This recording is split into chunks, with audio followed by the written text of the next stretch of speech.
Il-vażetti tal-farmaċija issimhom magħhom huma riċipjenti li fihom l-ispiżjala kienu jaħżnu id-duwa li jħaltu, l-ingwentijiet u l-ħxejjex mediċinali.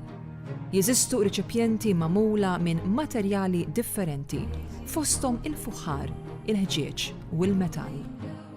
Fil-kollezzjoni nazzjonali u f'imkejjen oħra nsibu vażetti tal-farmaċija li fihom infushom huma oġġetti attrajenti u parti mill-istorja tal-mediċina.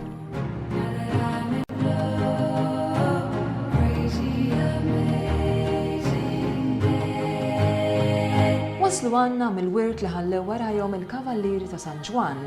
Dawn ir-riċipjenti iddekorati kienu għall-użu tas-Sakra Infermerija fil-Belt Valletta u għall-isptar ieħor tas Santu Spiritu fir-Rabat.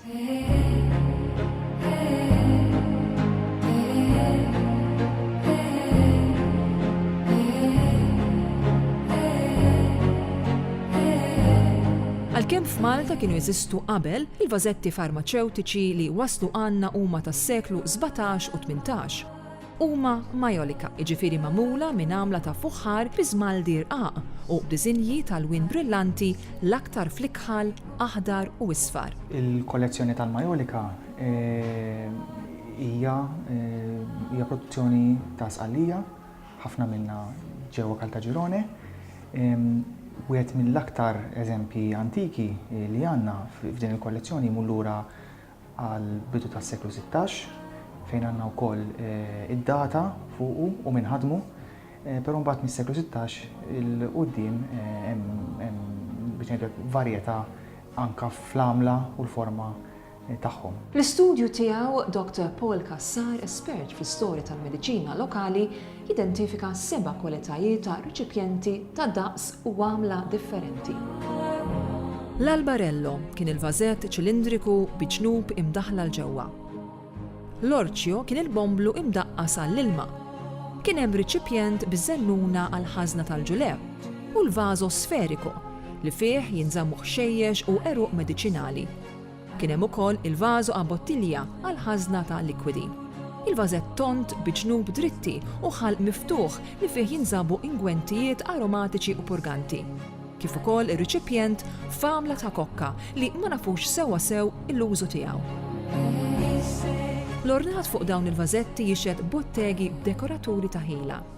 Naraw diżinji msawra minn weraq, fjuri, frott u medaljuni biex bijat tal-qaddisin.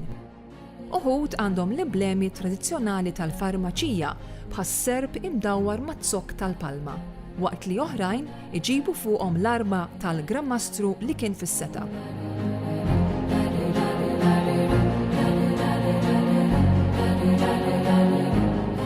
Dawn huma prinċipalment riċipjenti funzjonali. Kemm nistgħu nqisuhom ukoll bħala oġġetti artistiċi jew arti applikata.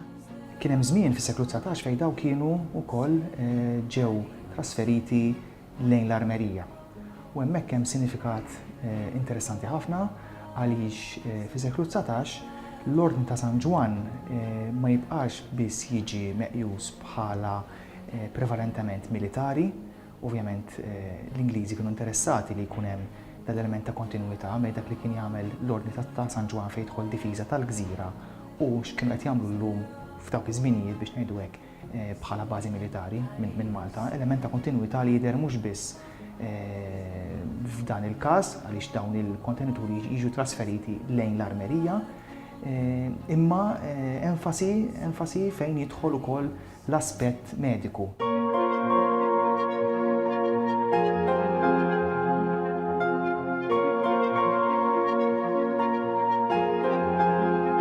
Dawn il-vażetti rrakkontaw storja ta' ordni militari u ospitellira.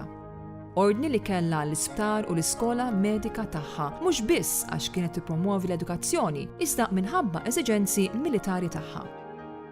F'dinja fejn il-vapuri kienu l-ajruplani tal-lum, wieħed jista' biss jimmaġna kemm kienet importanti s-Sakra Infermerija, mhux biss bħala sptar f'Malta, iżda bħala sptar f'nofs il-Mediterran. Illum ħadd ma jmur għand spiżjar u jippretendi li jsib fl-iskun tal-mediċina ta' din l-għamla. Iż-żminijiet inbidlu, il-bżonnijiet inbidlu wkoll ma' żminijiet u kif semmejna qabel dawn l-oġġetti li sa ftit ta' żmien ilu kienu jitqisu bħala arti applikata, però llum qed inħarsu lejhom aktar mill-lat ta' arti f'sens wiesa' f'sens ġenerali tal-kelma, huma meqjusin għal dan il-valur estetiku biex ngħidu hekk.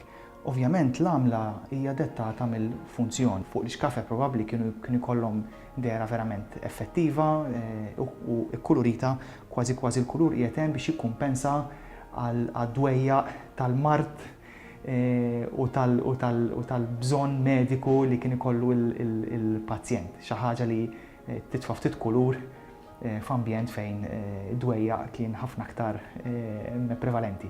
Għalhekk dawn it-teżori tal-Majolika bħal ġojellerija moddija b'wirt minn ġenerazzjoni għall-oħra iġorru magħhom mhux biss il-valur artistiku iżda fuq kollox il-valur sentimentali.